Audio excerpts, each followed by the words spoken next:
From Eritrea, now on to Cameroon. For 7 years, the country has been gripped by a civil war, marred by clashes between government forces and armed separatists. Now, while Cameroon does face multiple crises, the Anglophone conflict is the most damaging. Also known as the Ambazonia War, the conflict is in Cameroon's English-speaking northwest and southwest regions.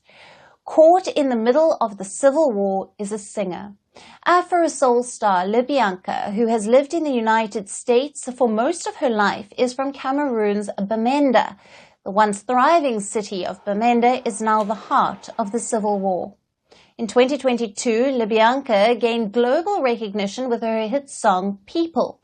Her social media bio proudly proclaims it is Libianca from Bamenda. But in recent weeks, the singer has been receiving death threats for performing with a Cameroonian flag. Several of her social media posts, too, have pictures of her with a Cameroonian flag during tours. The singer was forced to postpone her North American tour last month due to threats. Libianca received over 50 threats from Cameroonian separatist group, the Amba Boys, who want English-speaking parts of the country, like Bamenda, to become an independent state. For Libianca, waving her country's flag during her live shows was a gesture of reverence for her heritage, but the separatist groups see it as support for the country's president, Paul Biya, the 91-year-old who has been in power for 42 years and might seek re-election next year. The Cameroonian president is one of the longest-serving leaders in Africa. Cameroon's Ambazonia war started in 2017. It has killed over 6,000 people and left over 700,000 displaced. But the deep rift goes back all the way to the country's colonial history. After the First World War, the French received a much bigger size of the colony, while the English got smaller regions. In the 1960s, when Cameroon became independent, the Anglophone region demanded a separate state. But a united country was created, which the Anglophone region called a sham. Outcries continued over decades, but massive protests erupted in the year 2016 after Francophone judges were appointed in the English-speaking regions of the country. Now, the protesters also opposed the imposition of French in classrooms and as a default language for national tests. Clashes broke out between security forces and protesters, many of whom were imprisoned. In 2017, thousands of protesters took to the streets, waving blue and white flags for Ambazonia. Now, that year, the separatists declared independence, and since then, government forces and separatist groups have been locked in a deadly conflict.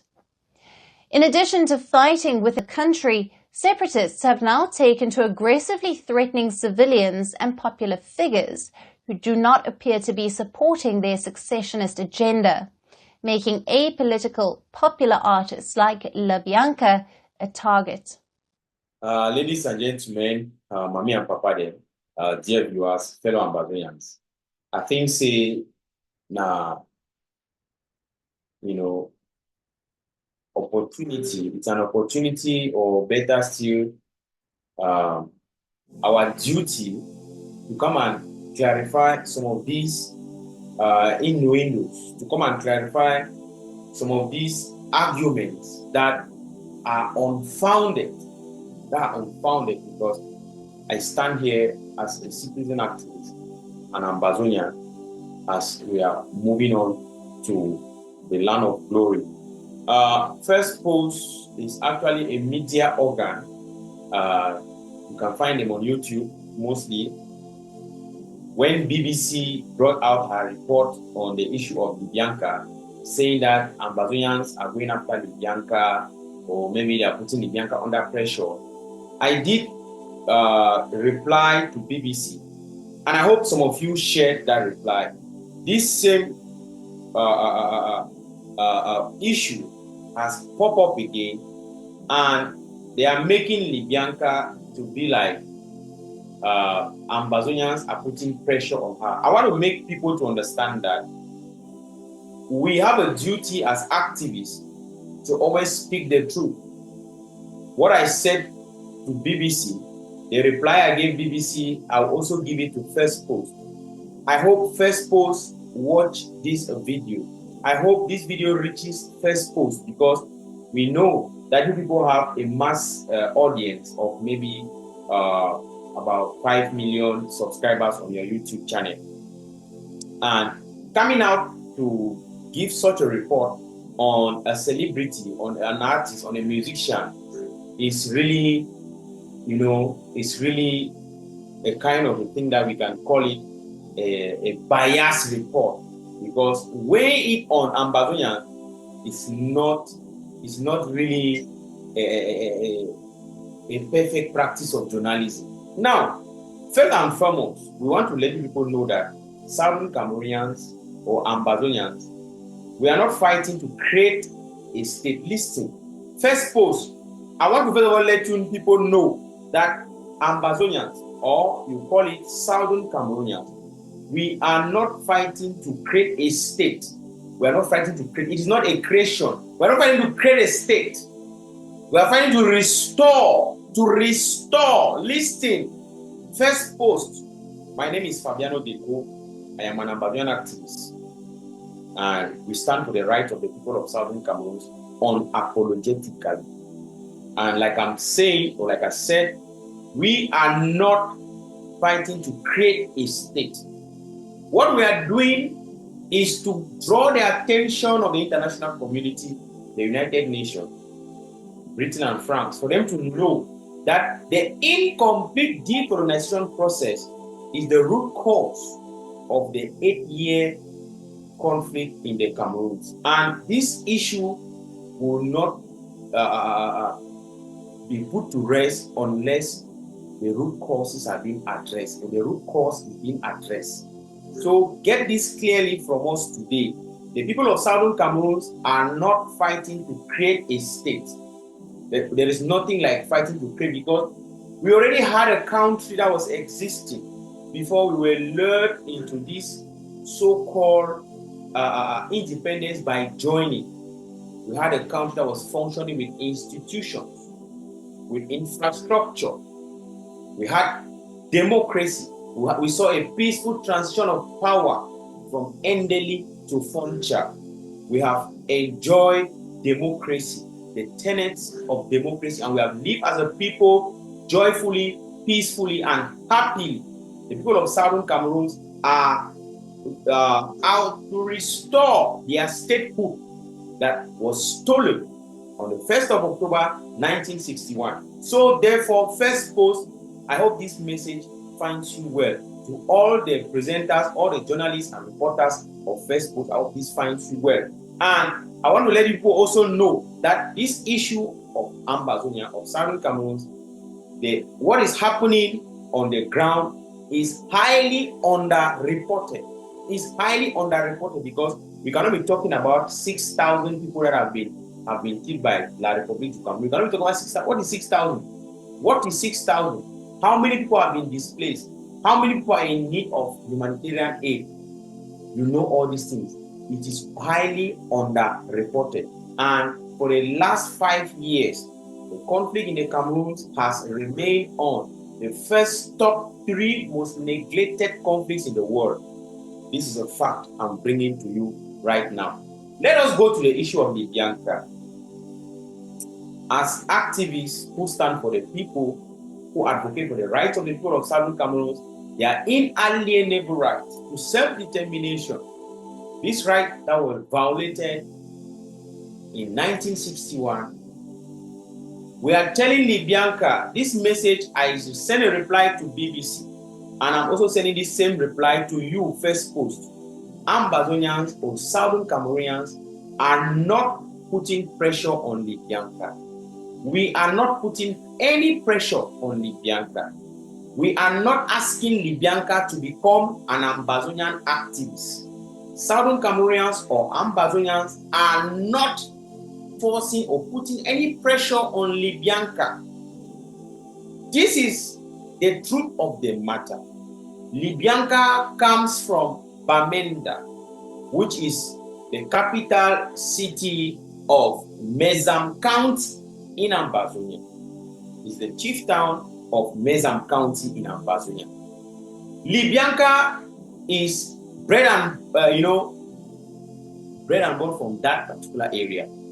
She knows exactly what is happening for 8 years. She hasn't mentioned anything like that.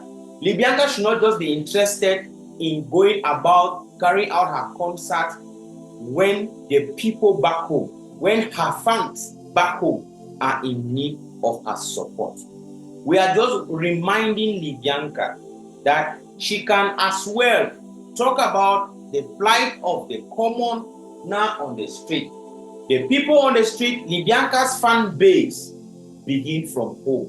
Charity, they say, begins at home. The people of Southern Cameroon, Ambazonian activists are not putting any pressure on Libianca. We are reminding Libianca that she can be a humanitarian. Let her be a human being with humanity.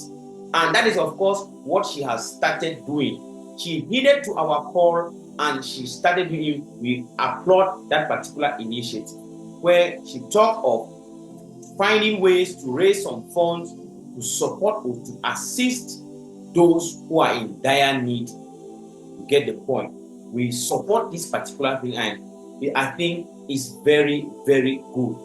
Libianca can do her music, can do her entertainment without necessarily going about with the green, red, yellow flag that you all know. Yes, that flag is an insult to the people of Southern Cameroon. If Libianca acknowledges the fact that there is a serious problem going on from where she comes from, then she should be mature enough to understand that the people who are causing this problem are the people who are responsible for the issue. And the flag she's carrying is a non-starter. The reason being that Libianca cannot portray the blue and white flag of Ambazonia or Southern Cameroon. She cannot hold that flag on any concert and set foot in the Republic. Why would she want to hold green, red, yellow, then expect Ambazonians to show her love? It's not possible.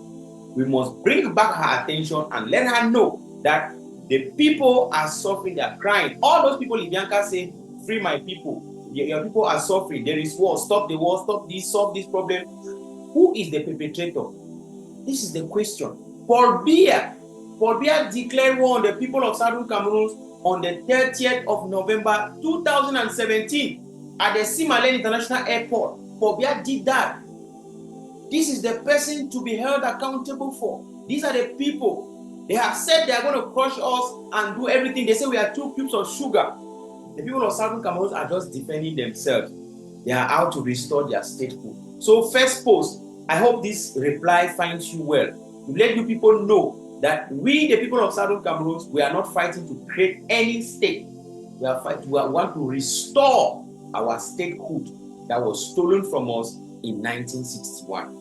1st of October 1961. This reply is very straight to the point. And for the issue of Libianca, we are telling Libianca to look at those who are suffering, the humanitarian aspect. They are refugees, they are prisoners of conscience, there are IDPs, there are women in bushes, there are women who are suffering, young girls, there are children who are being born under some terrible circumstances. People need help, people need support from this particular part of the world. Libianca, this is her fan base. She comes from Ambazonia. If this could have been done, or if Libianca was a La République du Cameroun artist, nobody will have time for her. Have you ever heard Southern Cameroonians come out to talk about Longue Longue? Have you heard us come to talk about Petit Pays, or come to talk about Mani Bella and all the like? We don't care about them. We care about our own brothers, our own, who think that charity should begin abroad. Charity must begin at home. This is a succinct reply, and I hope this message is very clear to everybody. Thank you very much for watching. Don't forget to share this video as far as you can. A reply to first post. Thank you.